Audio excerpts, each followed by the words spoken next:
নমস্কার সবাইকে, আমি চলে এসেছি আমার লং ভিডিও নিয়ে। সতীশ ডেলি লাইফে সবাইকে স্বাগত। সবাই দেখে তো বুঝতেই পারছো এটা কি রেসিপি। কি কেমন? ভালো হয়েছে। তো গরম পড়েই গেছে, আইসক্রিমের একটা দারুণ মজাদার রেসিপি তোমাদের সাথে শেয়ার করছি। একেবারে সহজ পদ্ধতিতে ঘরোয়া উপকরণ দিয়ে এটা হয়ে যাবে। তো সবার প্রথমে আমি 1 কিলো মিল্ক নিয়ে নিয়েছি, ফুল ক্রিম মিল্ক। ভালোভাবে আমি কড়াইতে ফুটিয়ে নিয়েছি। এরপরে ফুটানো দুধটা থেকে হাফ কোয়ান্টিটি মতো একটা বাটির মধ্যে আমি তুলে রেখেছি। তো এই বাকি দুধটা আমি আস্তে লো ফ্লেমে রেখে দিয়েছি, ফুটতে থাকবে। তো ফুটে ওটা একদম ক্রিমি টেক্সচার একটা চলে আসবে, সেরকমভাবে ফোটাতে হবে। এরপরে আমি হাফ টিস্পুন কর্নফ্লাওয়ার দিয়ে দিয়েছি, আর তোমাদের ইচ্ছে মতো যত পরিমাণ তোমরা দুধ নেবে তত পরিমাণ গুঁড়ো দুধ, আমুল দুধ মিশাতে হবে। তো আমি এখানে 5 চামচ মতো আমুল দুধ মিশিয়েছিলাম। তো এটা ভালো করে একটা হুইস্কার দিয়ে কিংবা হাতের সাহায্যে চামচ দিয়ে ভালো করে ফেটিয়ে মিক্স করে নিতে হবে।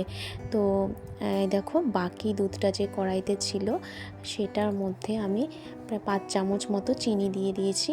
চিনি দিয়ে ভালো করে নাড়তে হবে যতক্ষণ না পর্যন্ত একটা ক্রিমি ভাব না আসে, ততক্ষণ এটা নাড়তে থাকতে হবে। তো দুধটা অনেকটাই গাঢ় হয়ে ক্রিমি ভাবটা চলে এসেছে। এরপরে আমি কর্নফ্লাওয়ার আর আমুল দুধ মেশানো দুধটা আমি এর সাথে মিক্সড করে ভালোভাবে আবার নাড়তে হবে। একদম লো ফ্লেমে করতে হবে, বেশি হাই ফ্লেমে দিলে এটা শুকিয়ে অনেকটা কমে যাবে। তো এরপরে আমি এর মধ্যে একটু ভ্যানিলা এসেন্স দিয়ে দিয়েছি। একটা ভ্যানিলা আমার কাছে ছিল, তোমরা বাটারস্কচও দিতে পারো, এমনি ফ্রুট কালারও দিতে পারো, কোনো অসুবিধা নেই। তো এই দেখো দুধটা কিন্তু অনেকটা গাঢ় হয়ে এসেছে। এই আমার কড়াইয়ের মধ্যেও অনেকটা ক্রিমের মতো লেগেছিল, সেটা আমি ভালো করে তুলে ওর মধ্যে দিয়ে দিয়েছি। এরপরে নিয়ে নিয়েছি বাদাম, আমি কিছু আমন্ডস আর পিনাট নিয়ে নিয়েছি। রোস্টেড পিনাটগুলোকে আমি একটা প্লাস্টিক কাগজের মধ্যে করে নিয়ে ওগুলোকে আমি একটু গুঁড়ো করে নিয়েছি, আর আমন্ডসগুলোকে আমি ছুরি দিয়ে কুচি কুচি করে কেটে নিয়েছিলাম। এখানে তোমরা পেস্তাও ইউজ করতে পারো, আমার কাছে পেস্তা ছিল না তাই আমি এই নাটগুলোই নিয়ে নিয়েছিলাম। তো এরপরে আর একবার আমার বানানো হয়ে গেছিলো আইসক্রিম, তো তখন আমি পেস্তা ইউজ করেছিলাম, তো সেটার ভিডিও আর করা হয়নি।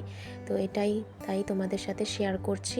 এই দেখো এই দুধটা কিন্তু ঠান্ডা করতে দিয়েছিলাম আমি, সেটা পুরোপুরি ঠান্ডা হয়ে যাওয়ার পরে আমি একটা পরিষ্কার প্লাস্টিক কাগজ দিয়ে ভালো করে এটা একটা গার্ডার দিয়ে বেঁধে দিয়ে আমি ফ্রিজে ঢুকিয়ে দিয়েছিলাম, যেখানে আইসক্রিম বানানো হয় ট্রেতে, সেখানে আমি রেখেছিলাম। তো 4 ঘন্টা যাওয়ার পরে আমি এটা বের করে, এই দেখো একটা ক্রিমি ভাব চলে এসেছে, এর মধ্যে আইসও জমা হয়েছে, তাহলে বোঝাই যাচ্ছে আমাদের আইসক্রিম একদম পারফেক্টভাবে তৈরি হচ্ছিল।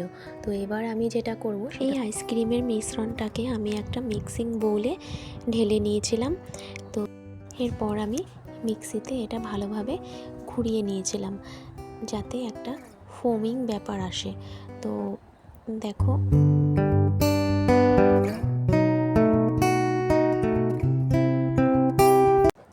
সেই ফোমিং ব্যাপারটা কিন্তু চলেই এসেছে।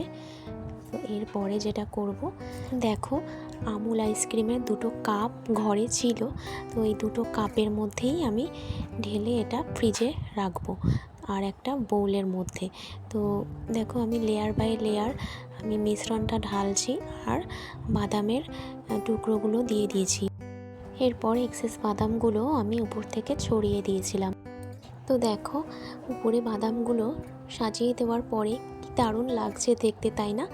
তো বাড়িতে যদি এরকম আইসক্রিম বানিয়ে খাওয়া যায় না, খুব হেলদিও, কিন্তু মানে হেলদি বলবো না, তবে বাইরের যে হাইজেনিক ব্যাপারটা থাকে, আনহাইজেনিক সেটা তো হয় না। আর বাইরে অনেক কিছু মেশায়, তো ডালডা, অ্যারারুট, তো আমরা তো আর সেগুলো দেইনি। তো একদম নর্মাল ঘরোয়াভাবে এটা তৈরি হয়েছে। তো দেখো ফ্রিজ থেকে আমি পরের দিন সকালে, তো মেয়ে কিছুতেই মানছে না, সকালে উঠেই আইসক্রিম বের করে দেখবে সে, তাই আমিও বার করে ফেললাম। দেখো কি সুন্দর ক্রিমি দেখতে লাগছে, তাই না? তো তো খেতেও কিন্তু খুব টেস্টি হয়েছিল, একদম মুখে দিলেই পুরো গলে যাচ্ছিল। তো তোমরাও কিন্তু বাড়িতে ট্রাই করো, এত সহজ পদ্ধতিটা তোমাদের সাথে শেয়ার করলাম। যদি কারো ভালো লেগে থাকে অবশ্যই লাইক কমেন্টস করে যেও।